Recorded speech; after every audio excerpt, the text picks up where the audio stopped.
You can feel it coming before you know what you did. Someone says your name. A room turns around. You say the wrong word. Someone hands you a compliment. You remember something you did 9 years ago, and your face goes red, and there is absolutely nothing you can do about it. Nothing at all. Most people assume the answer's obvious. You're embarrassed, you're shy, you'll grow out of it. All of that is real, and none of it explains what your face is actually doing up there. Because your face isn't malfunctioning, it's reporting.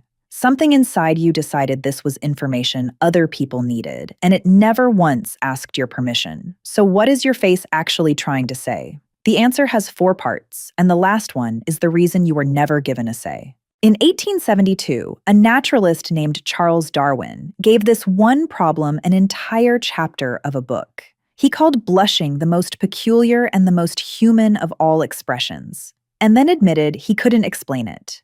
Every other expression he studied did a job. A snarl warns you off. A smile pulls you in. Blushing does the opposite, and it costs you something every single time. So Darwin concluded it had no function at all. A side effect, an accident of paying too much attention to yourself. He was wrong, and it took about 150 years to show it. Here's the first strange thing about your face. You can fake every other expression you own. You can smile without being happy, and actors cry on cue. Surprise, anger, grief, all muscle, all learnable. Now try to blush. There's no muscle to pull, no trick, no technique, no amount of practice. It's the one expression on your body that cannot be produced on demand. And you can't stop it either. You can hold a smile back, and you can swallow a laugh in a silent room. But nobody in history has ever talked their own face out of going red. Darwin went looking for another animal that did this, and he couldn't find one. Monkeys redden with rage, and dogs flush when they're hot. Nothing else on Earth turns red because it was looked at. So you carry an expression you can't start, can't stop, and can't fake. And you're the only species that has it. And for a very long time, nobody could explain why. The first part of the answer is plumbing. Look at where it happens. Your cheeks, your ears, your neck, the top of your chest. Doctors call that the blush region, and it stops at about the line of an open collar.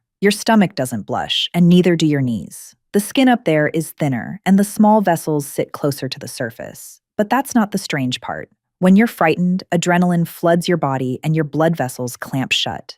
That's why fear makes you pale, and why your hands go cold. The veins in your face don't do that. In 1982, physiologists tested samples of the human facial vein taken during surgery. They found it carries a second kind of receptor that veins mostly don't have. And that receptor doesn't close the vein, it opens it. So the same chemical that empties your hands is the one that fills your face. Your blush isn't your body doing something extra. It's your body doing the ordinary thing everywhere else, and the exact opposite in the one place everybody is looking. But that's only half the story. And honestly, what comes next is stranger, because your face might not be responding to your feelings at all. In 2004, a psychologist named Peter Drummond at Murdoch University in Australia tested an idea that sounds absurd. What if a blush isn't triggered by embarrassment, but by being looked at? Here's how you test something like that. He had people sing out loud, which is uncomfortable for almost everybody. Then, while they sang, he had someone stare at one side of their face.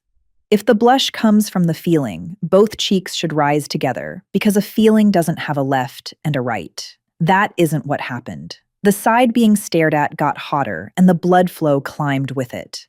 The other side of that same face, in that same moment, barely moved, and it runs the other way too. In a later study, his team told people they had blushed during the previous task, whether or not they actually had. The ones who'd said they hardly ever blush came out of the next task rating themselves as redder and more embarrassed. And in the ones who blush most, the blood flow in the face climbed as the session went on. One sentence. That's all it took to change what their face did. So your blush isn't measuring how bad you feel. It's measuring how looked at you are. Which means the thing you're most afraid of, somebody noticing, isn't the consequence of blushing. It's the fuel. But there's another layer to this, and it might be the strangest part of all. For a century, everyone assumed a blush was a calculation. You imagine what they're thinking, you picture how you look to them, and your face pays for it.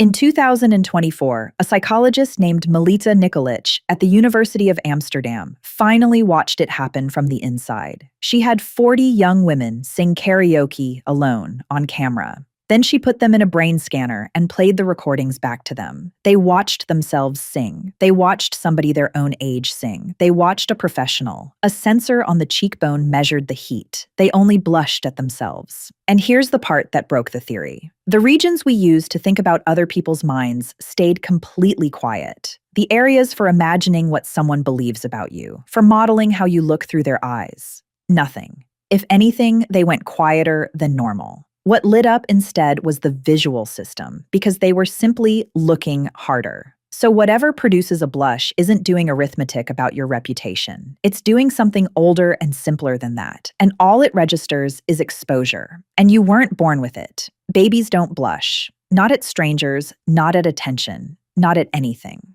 It arrives somewhere between 15 and 24 months. In the same window, a child works out that the face in the mirror is theirs. That test is famous, and it's simple. Put a dot of makeup on a baby's nose and stand them in front of a mirror. Before that window, they reach for the glass, and after it, they reach for their own face. The blush shows up when the mirror does. You couldn't be exposed until there was a you to expose. Which raises a question with no comfortable answer. If your blush isn't reading the room, and it isn't asking your permission, then who is it for? Is it a message you're sending to them? Or is it something in you that has never quite accepted it can be seen, running on its own inside a face you carry around all day? And if you can't start it, and you can't stop it, and it doesn't consult you, in what sense is it yours? There's one more piece, and it's the reason for all of it. In 2011, a psychologist named Corinne Dyke at the University of Groningen ran the experiment that answers Darwin. She sat 196 people down to play a game for money. The rules were simple. Cooperate and you both do well, or betray the other person and you do better on your own. Their opponent cooperated in the first round, and then in the second round, she took the money and ran. And right after that, they were shown her face. Half of them saw a woman with a neutral expression. The other half saw the same woman, the same expression, blushing. Then everyone was handed 10 euros and asked how much of it they wanted to give her. The people who saw the blush gave her more. They rated her as more trustworthy, and they said her regret looked sincere. They thought she was less likely to do it again. She had robbed every one of them, and the only difference was the color of her face. And almost nobody knew they'd been reading it. Asked afterwards what the study was about, not one of them said blushing. They read it anyway. Now here's why it works. Every apology can be faked. Words can be faked. A sorry face can be faked. A blush can't be manufactured, which means it can't be counterfeited. In a small group where being trusted again was the difference between eating and not eating, that was worth more than anything you could say out loud. Your face was the one witness that couldn't be bought. And here's where it gets complicated, in a way most versions of this story leave out. Because the same lab had already found the opposite result. 9 years earlier, they'd run it with real people in a real room and watched what actually happened. The more the person blushed, the less the other person trusted them. Same signal, opposite result. So which is it? Both. And the difference is whether anyone already knows what you did. When the wrongdoing is already out in the open, the blush reads as regret. It says, I know, I'm sorry, I'm not the sort of person who does this. When nobody is sure anything happened at all, the blush is the announcement. Now they're looking for what you're guilty of. That's the arrangement your face made on your behalf, and you never agreed to any of it. It'll confess for you when confessing helps, and it'll confess for you when it doesn't. Which leaves the part that actually torments people, because there's a gap between the blush you can feel and the blush anyone can see. In 2017, researchers pointed thermal cameras at people through ordinary conversation and then paid them a compliment. The heat rose every time, in the cheeks and the forehead and the chin. The redness a camera could see didn't track it. What you feel is coming from inside your own face. Heat and pressure, and the certainty that it must be enormous. That isn't what's in the room. That's what's in your skin. And the people who dread it most are the ones who get this most wrong. The fear of blushing has its own name in medicine and its own treatment. At the center of it sits a prediction that the blush is huge and that everybody is judging it. Both halves of that prediction are usually wrong. And one more thing, because it's the honest part. You don't remember the times your face stayed still. You remember the times it didn't. You've been keeping score of the only thing that ever counted against you. So here's what's actually happening to your face. The veins in it are wired backwards, and they open when everything else in you closes. They open when attention lands on you, and not when you feel bad. The thing pulling the trigger isn't judging you, it's registering that you've been seen. And it was built that way because a signal nobody can fake is the only kind worth believing. It wasn't one thing, it was all of it, in the 2 seconds before you could think. Every human being who has ever lived has done this. Every person you have ever met has stood in a room with a burning face, certain they were the only one it was happening to.